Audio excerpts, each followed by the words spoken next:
How's it going out there, folks?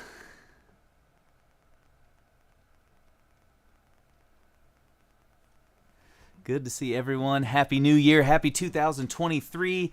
I'm really excited to be back with you, back on the horse and all that kind of stuff. Yeah, it's been an interesting couple weeks here. I've been kind of laying low a little bit, not doing a lot of work, trying to, just spend time with the family and play as much as I can, eat as much food as I can, all that kind of stuff that we do around around this time of year. But I always love celebrating the New Year. New Year's kind of become a pretty important holiday to me in the last few years because I really enjoy the opportunity to kind of reflect on what I was able to accomplish in the last year and then maybe, course correct for the next. And we'll talk about some of that stuff tonight. That's kind of what's on my mind these days. But there was a little Auld Lang Syne for you at the top.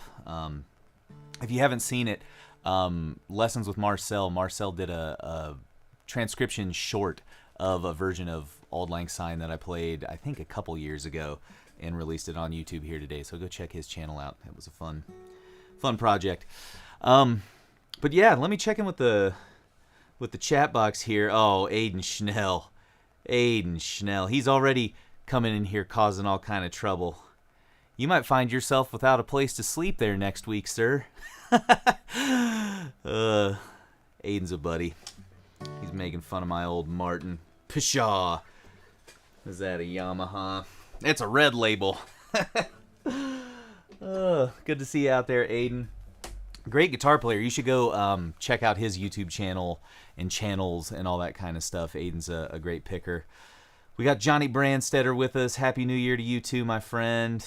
Jacob, great to see you out there. Loco Joe, my friend. We got some catching up to do, man. Good to see you out there. Lewis said, been working on a plumbing project for the van. Mindfulness is always needed after doing plumbing. Maybe during plumbing work, right? Yeah, man. Well, let's go ahead and just kind of get into it. I'd like to start with a meditation because I could definitely use a minute to kind of get my bearings here, and then we'll talk about some goal setting and reflecting and all that kind of stuff. So if you've never joined us before, first off, thanks for hopping in on the stream. Right now we're going to do what's called in English like a mindfulness meditation. If you're Buddhist, shamatha meditation might sound familiar. But just purely focusing on the sensation of the breath, counting out breaths if you want to, if you need an anchor like that to kind of keep you in the moment. And we're going to go for 5 minutes. So let's go ahead and get to it here.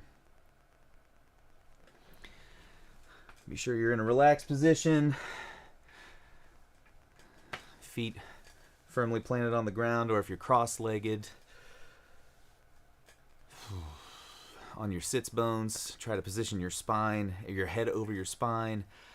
Imagine a string in the top of your head there, kind of back by the crown, gently tugging upward toward the ceiling.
Oh, welcome back. Hope that was a good session for everyone out there. I definitely feel a lot better after after just 5 minutes. It's crazy what that'll do. If you feel like it, go ahead and rate your experience in the chat box there. Always love hearing how you folks are doing when you check in with the experience of meditating. I'd give myself probably a 6 on that one tonight, but I feel good about a 6. I feel good about a 6. Oh man, Joe's ill. Sorry to hear that, Joe. 2 to 3. Hey, you showed up. You did it. I think that's great. Leslie's at a 5. Nice. We're kind of in the same zone. Me and Lewis in the same zone. Yep. Becky, she's always up there. Johnny's at a 5. Matt's at a 5. 4. Brent says 4, but there are moments. I like what Jacob says here. He says 4 on the meditation, but experience satisfaction was an 8. That's kind of like, I've tried to talk about this before, right? Like, it's weird when you rate yourself on a meditation, because it's like, that's kind of definitely not the point of doing this, to like rate yourself and judge. You know, usually we like want to shed those things and just kind of be in the experience, right?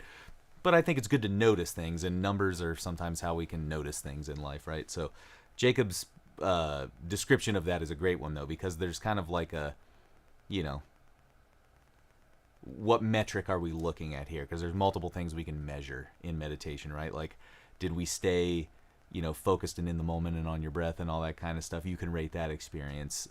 But like Jacob said, what's your satisfaction with it, you know? And the funny thing is, if Jacob's satisfaction experience was an 8, but it was a 4 on the meditation, I would actually say that the meditation overall has a like 10 rating. You know, because like if you're feeling good, that's not like, you know, that's a good thing. You know, you should be proud of just showing up and doing the work. Awesome. It's good to hear all those numbers out there. That's great.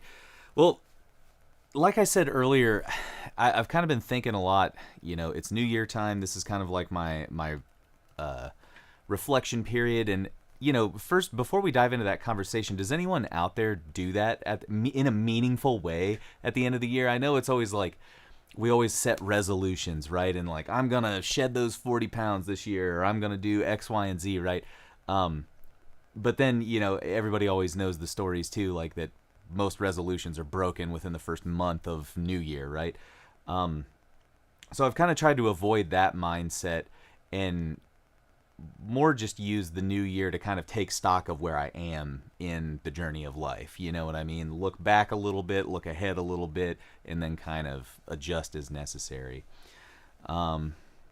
Yeah, Leslie, she's got her hand raised out there. That's great. I figured Leslie and Matt would be the kind of people to kind of, you know, use this as a reflection period. They kind of seem honestly reflective and, you know, mindful of stuff all the time. But New Year's a good time, right? What's Johnny got to say here? I absolutely look back and take stock at the end of every year. Yeah, I think that's, to me, that's almost the more important part of it. You know, that's kind of like the data gathering section of like my, you know, New Year kind of thing. Like, look back at the previous year, what worked, what didn't work, you know, what were the high points, what were the low points, and then how can I maybe synthesize some of that information into something that means, you know, better choices and habits in the new year. One thing that I like to do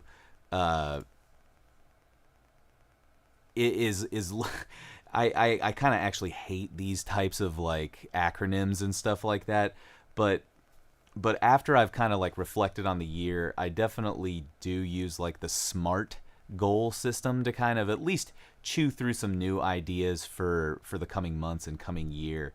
And it is, you know, corny and cheesy as some of those acronym things can be. I think this one's actually good. You know, it just gives you good metrics for what a goal should contain when you set one. You know what I mean? Because a lot of times we talk about those stories of people who set goals for the new year and resolutions, and then they don't actually meet them. In my opinion, that's probably because there were a few of those like SMART goals criteria, and if you're not familiar with SMART goals, it stands for specific, measurable, achievable, relevant, and time bound, or time constrained. And those are like qualities that each goal you set should have, right? Magnus, my buddy Magnus, I've wanted to have this together, but I forgot what his extra letters were. He has SMART-er goals. And I forget what the ER stands for at the end, but you get the idea, right? Like, you should put a lot of thought into your goals, and say you did want to like lose a bunch of weight or something like that, but you didn't set an achievable goal or a time-bound goal. It would be really easy to kind of lose your way. And I think as musicians, we kind of can definitely fall into those ruts real easily because we don't set the right kind of goals using those criteria. So that's kind of my process for the year. I like to think about SMART goals, and then I like to kind of use data from the previous year to figure out what those goals are. Let's check into the chat box. We got some good stuff. Loco Joe, I don't do fixed New Year's resolutions. I usually tackle issues as I identify them or when they've become the metaphoric last straw. Yeah, which is, I think that's the goal in life, right? If you're only taking one time of year to like, hold yourself accountable and do the things you said you've wanted to do, like that's definitely not going to be an achievable goal. So you should check in regularly, right? Matt says, yes, we definitely do it and try to do at least 4 times per year. I love that. Like a quarterly, man, that's what like a business would do, right? Like a quarterly review. Love that. But January 1 is a great time to do a big reflection since there is a great slowing down in the world. Makes it a bit easier. Agreed. I think that's kind of why I do it and we all do it, right? Usually this time of year, there's not a whole lot going on. We're all stuck in our houses and yeah.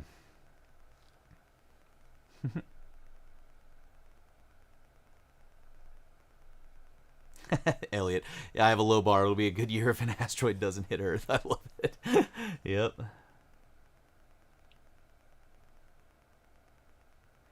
Yeah, Lewis says, I learned in Germany they refer to the time between Christmas and New Year as neither here nor there yet. Loco Joe, we're going to have to confirm this, man. What's the word for that? What do we call that? I love it. So I didn't really have too much to talk about today other than that kind of stuff. If you guys are interested, I'll talk a little bit about what I was able to reflect upon this past year and what I learned, and then maybe what's happening, as a result of that with some SMART goals. And it's relevant to Mindful Music Maker if you're interested. So I was looking at the stream and getting prepped for this week and saw that this is like episode 20, we could think about it, right? By my count, this is the 20th time. And most of you, as I look out here, like Elliot, Lewis, Joe, Johnny, like most of you have been here for like at least half of that. Jacob, right? So think about that. If you were here for like half of the time, that's 10 weeks out of the year that you specifically took the time to sit down, pull up YouTube, watch some weird dude from Ohio talk about mindfulness and meditation. But that's pretty cool, right? Like we together took 20 weeks, if you were with me the whole time, 20 weeks to kind of at least take some time aside and, power down the system and let our bodies and our minds kind of recharge and heal themselves and replenish and do all that stuff. And I think that's amazing. I think that, to me, that was kind of like a stark thing that I hadn't really thought about before until I was looking at it today. 20 may seem like a small number to some folks, but as someone who's kind of like new to meditation and has it like newly incorporated into their lives and all that kind of stuff, like 20 weeks, that's, I think I heard someone say there are always these weird kind of metrics out there, right? That people toss out like, 23 weeks or 27 weeks, somewhere in the 20 weeks. If you can do something that long, then it becomes like a long formed habit. You can say that it's like a habit that you've incorporated into your life. And I know we missed a few weeks here and there, but just to kind of set those two things together, I thought was pretty cool. For me, this is definitely, you guys are a great accountability source for me. Because like I always try to say on here, this is like a learn with me experience. I'm just a guy who like is studying with some teachers right now, and needs to meditate every day, wants to meditate every day. And if you are willing to kind of join me on that, that's great, right? So 20 weeks together, it's pretty awesome.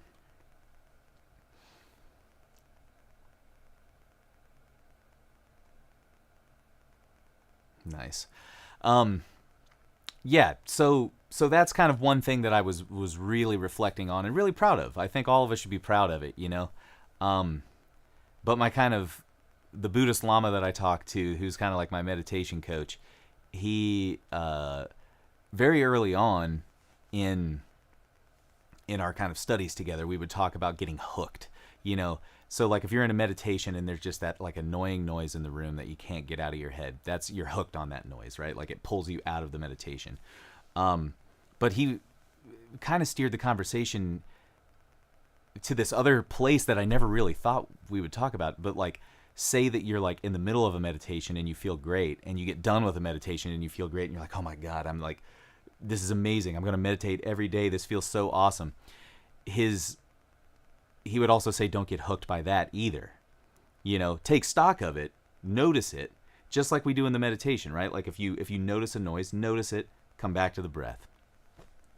So like take your successes, ingest them, recognize them as successes, and then continue to move forward, continue to respond to what's around you. Kind of like what Joe was saying, right? Anytime there's a need in your life, you need to be dynamic and shift to it then, not just at New Year, right? Yeah, and Matt he just echoed what I was, yeah, I love it, man. Doing things together helps us keep our promises to ourselves and meet our goals. I'm so with you, man. So like that's pretty much it right there, right? We took 20 weeks to come together as a group and do something that hopefully most of us have incorporated into our lives in some kind of meaningful way. That's awesome. So how do we turn that into a SMART goal, or how do I use that for a SMART goal? Well, for me, it's to continue the live stream, because this has been ridiculously helpful for me. So Monday nights at 6:15-ish are here to stay. And that's a specific goal, right? Every Monday night at 6:15 p.m. Eastern Time, I'm going to hop on a YouTube live stream. That's an achievable goal because I have a YouTube studio, right? It's measurable because we can see all of the episodes listed in my playlist here on YouTube. Relevant and time-bound, it's completely relevant to my life because this is what I'm dedicating it to in order to help my musical practice. And time-bound, that's the one that gets a little wishy-washy on this one, right? Because it's like, I'm going to continue to live stream forever until the end of time. How about we just say for this year? So that's kind of how I make like a SMART goal in my mind, is I go through the letters and I'm like, well, does it hit all of those things? And if there's, say that you got through it, it's like, well, I'm going to live stream. I'm just going to live stream about mindfulness. Okay. Well, it's not very measurable because, I mean, it is measurable because we can see when you're live streaming, but it's not time bound, and if it's not time bound, then maybe you're not going to be as, kind of accountable or feel as accountable with it. You see what I mean here. So that's definitely my goal for the next year, is to continue this live stream, to continue serving us as a group, providing the meeting space for us, I guess. And there are some goals that I've like piggybacked on that one too. So I want to hold an online mindfulness retreat this year, or meditation retreat. So I think that's something that you're gonna see here in the new year. One thing that I would really love if you folks would do in order to keep up with that stuff, though, is go to hayesgriffin.com and sign up for the mailing list. Yep. At the bottom of the page. So if you go to hayesgriffin.com and just go scroll all the way to the bottom of the homepage, there's a place that you can add your info to sign up for my mailing list. And I'm going to definitely put some information out about that. I think the weekly live streams are cool because it helps me keep a regular interval where if all else fails, I know I'm meditating that week. But I think a meditation retreat could be cool, especially one hosted by like a real teacher, like my buddy Lama Adam Berner or his partner in crime, Mitchell Singletary. Like those guys have a great podcast called Lama to Boot about mindfulness and the music of fish, which is, it's an amazing podcast. You should check it out. But I'm going to try and rope those guys into something like that. And if not, we've got some other mindfulness folks that we can kind of rely on for that. So, and my goal, so if we go back to smarter goals, right? Mindfulness meditation retreat. We're going to do it. Measurable, yep, we can tell when it happened because you all are going to be there. It's going to be on Zoom, all that kind of stuff. Achievable, absolutely. I have all the tech. I know all the people. It's relevant. And time bound. So where's my time bound? I want to do it before March. So you'll probably be hearing sometime like early March, I would like to do this thing. We'll probably just take like a Sunday or something like that, and then maybe do like a 30-minute or hour-long meditation. I think that would be cool because a lot of us are doing the 10-minute thing, and if you haven't really expanded your meditation beyond that time frame, 30 minutes to an hour is going to feel like crazy long, you know? Cool. So lots of mindfulness stuff on the horizon for you folks, and I'm excited about it. It's been really cool to reflect on everything that we've done here this past year. And I know a lot of this is just me rambling on YouTube like any other, yokel out there. But seriously, thanks for showing up and like giving me kind of a platform to talk about some of this stuff because I don't really have a lot of other folks to talk about it with other than my teachers. All right, gang. I've rambled enough about that. What I would like to do right now, it is 6:47 p.m. Eastern Time. I think I'm going to play a tune for you folks. And in that time, if you haven't had the chance, or this isn't like your thing, I would love it if you could make one SMART goal for this year. Maybe just like briefly think back on this past year. Were there any highlights and things that you want to continue or barrel into? It doesn't have to be mindfulness related. But see if you can come up with a SMART goal by the time I get done with this tune. Elliot says tech seems to be working well. Here's the deal, dude. I am like seriously biting my nails right now. As I was saying everybody make a SMART goal, I was like, oh God, I really hope it doesn't freeze again when I stand up to play, because that's every time the stream goes dead. It's when I decide to play something for you guys. So let's see if the universe is with us on this one, all right? Leslie says, thanks for sharing the space with us. Absolutely, bud. And you and I have some talking to do, by the way. I say this all the time. Like, literally, I've got my, what do you call it? Trello workboard in another tab here from the live stream. Number 2 on the list. Email Leslie and Matt for Mindful Music Maker Podcast. It's been like 2 months in the making. So, yeah.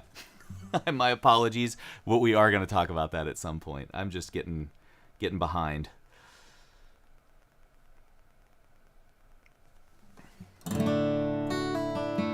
And they're signing off for yoga. So, yeah, we'll be in touch, Leslie. But thanks for dropping by the stream. Oh, man. What's a good tune to start off the new year?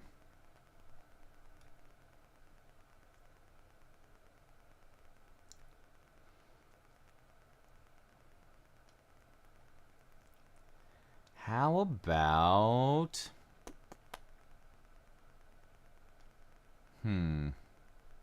Nothing's striking me as I'm scrolling down the playlist here,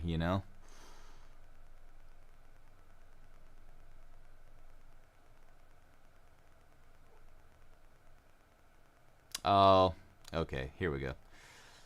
I play this tune so dang much, but I don't care, people. This is just one of the prettiest fiddle tunes out there. In the key of D. Oh, Lewis. Here we go. I like it. We've got requests, and I'm actually going to steer away from mine. So Joe is totally right. Next week, we are doing the 8th of January. I already had that one on my radar, even though it's going to be the 9th of January. Who cares, right? So 8th of January. I'm going with Lewis's suggestion here. We're gonna play "Shove That Pig's Foot Further Into the Fire," just because that's the craziest name for a fiddle tune you could like ever have. And I love it. Johnny was like, St. Anne's Reel. That's totally what I was gonna play. Maybe I can play both. All right, get back to making those goals. Stop requesting tunes from me.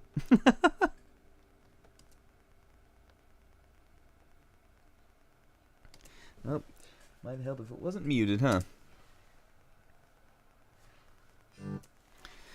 Alrighty, gang. Let's do it. Shove that pig's foot.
Such a great tune. I love that one. Shove the pig's foot a little further into the fire. Can't beat it, folks. Can't beat it.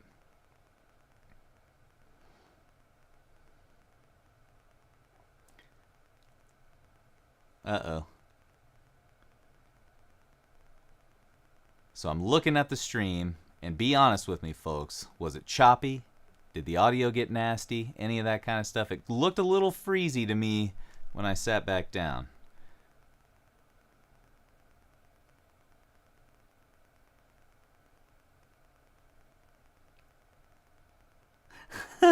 Johnny's got my number here, dude. He said something like, I don't care if I play it all the time. It's one of the prettiest. I definitely always preface it with that because I feel like I play St. Anne's Reel like all the time. All the time. Nice. Let's see. We got some smart goals coming out here.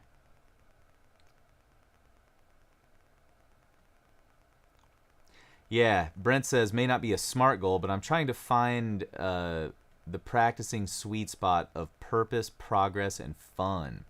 I think that could be turned into like a smart goal. You know what I mean? Like I said, usually there's only like one or two parameters missing. But like right now you're kind of in like the data collection side of it, which is totally cool, right? So you're like measuring things. That's a specific goal you have. I think it is achievable. Is it relevant? And is it time bound? Time bound may be the only weird one to try to add to that goal, Brent, but it sounds great to me, man. I'm with you. That's kind of like one of the backdrop guiding principles to everything I do with music, right? Finding that balance, purpose, progress, and fun. It's like, you know, there's that old story about there's a lot of reasons to take a gig, you know, like the money, the fun, the exposure, all that kind of stuff. You just got to decide what balance you want.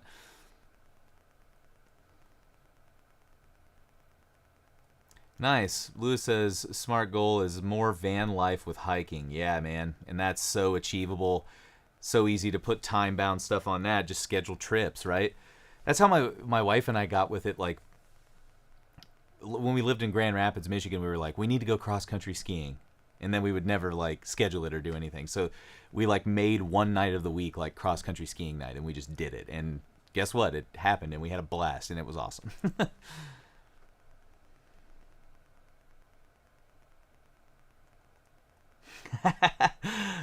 Dropped a few times, but nice. I like it. Defrosting some meat in the microwave there. Could have been interference, right?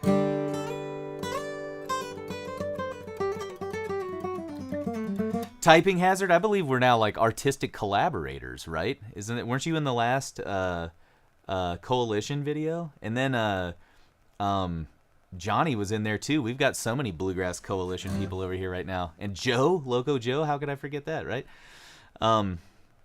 If you folks don't know what I'm talking about, over on Marcel's channel, he does this like Bluegrass Coalition thing where a lot of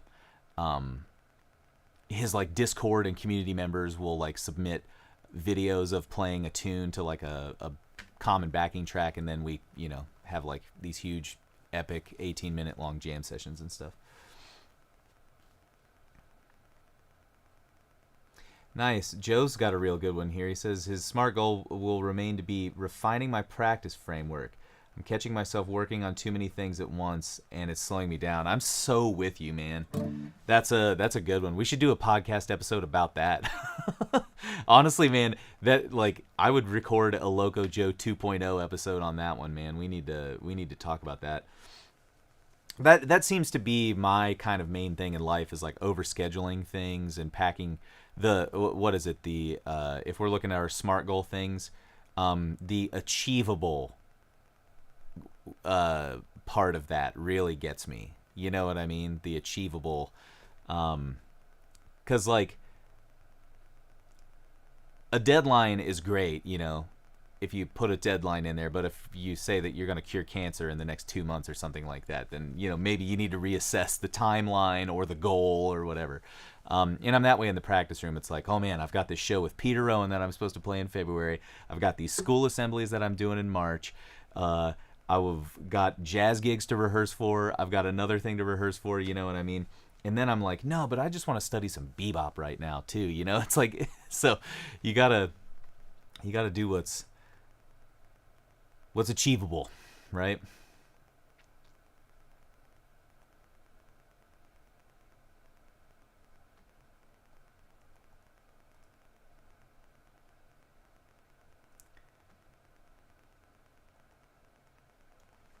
Nice. Johnny's on board for that conversation. That's good to hear. I'm putting it into drop D just because it sounds so good.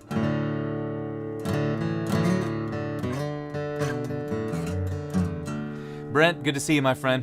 Thanks for dropping in.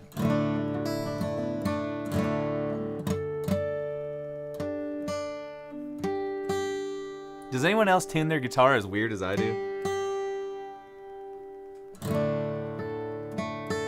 I always tune to a chord. You know, find the string for the key that you're in. Like, now I'm tuning off my D. Yeah. And then I'll tune the high strings to principal notes in that chord. I always tune my E to a G.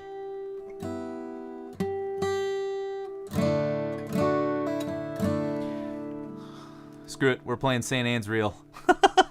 I'm doing it, people.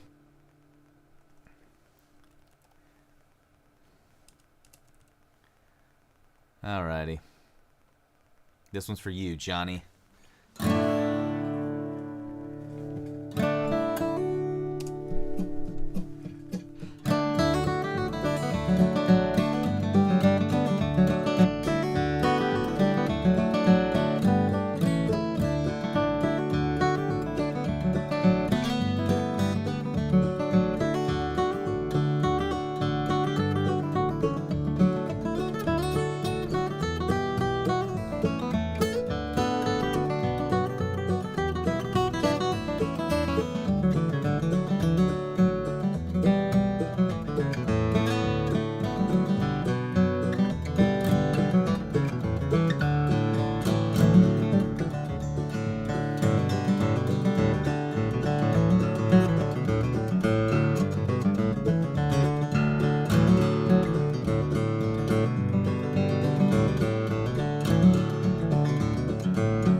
Love it. Can't argue with St. Anne's real, right, people?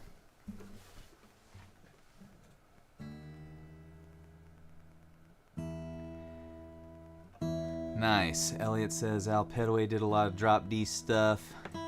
I love Drop D. Drop D is, like, there's a reason that Drop D is the only alternate tuning allowed at the National Flat Picking Championship in Winfield. It's because it's so dang good. Everybody's got to do a Drop D tune, right?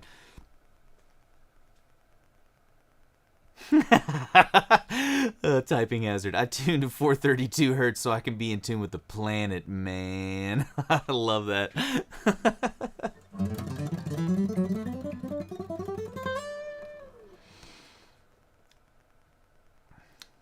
Johnny says, no regrets. I've thought about dedicating half a lesson to you teaching me your version. It's really so pretty. Here's the deal, man. Instead of that, like, your time is so much more valuable than that, Johnny. What I'm going to do is, because I've got, like, my lame versions of, like, basic fiddle tunes, right? They're not lame, you know, they're just, like, standard versions. What I'm going to do for you, Johnny, is sometime this year, this is a SMART goal, I'm going to record my intermediate to advanced version of St. Anne's Reel, which I was, like, planning on doing with, like, 10 other fiddle tunes as well. But because you asked, St. Anne's Reel just went to the top of the list. Oh, Joe. I love it, man.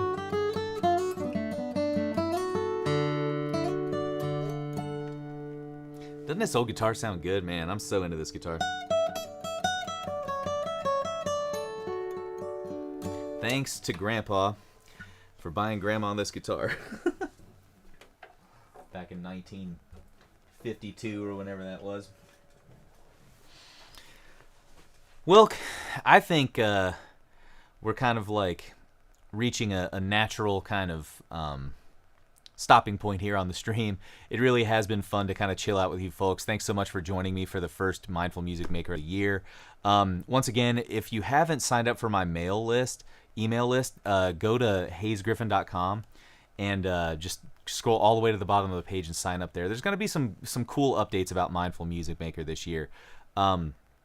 What started as a like weekly live stream is kind of like rapidly spinning off into like a sub brand of like stuff that I actually just like do all the time. So we've got a podcast coming out this year. I've already recorded an episode with Loco Joe and a couple of other folks. Llama Adam Burner, I've talked about him a bunch. So there's a new podcast coming out. We're going to do that meditation retreat at some point in the first quarter of the year. So lots of stuff that you may want to be tuned into if you're like into this mindfulness thing. Yeah, gang, thanks so much for joining us here tonight. I really appreciate all of you. And seriously, looking back on 2022, finding this group of people and being able to do this kind of thing on Monday nights has really just enriched my life, and I hope that it's been beneficial for you as well. Alrighty, that's it. Thank you so much, folks. Happy New Year. We'll catch you next week.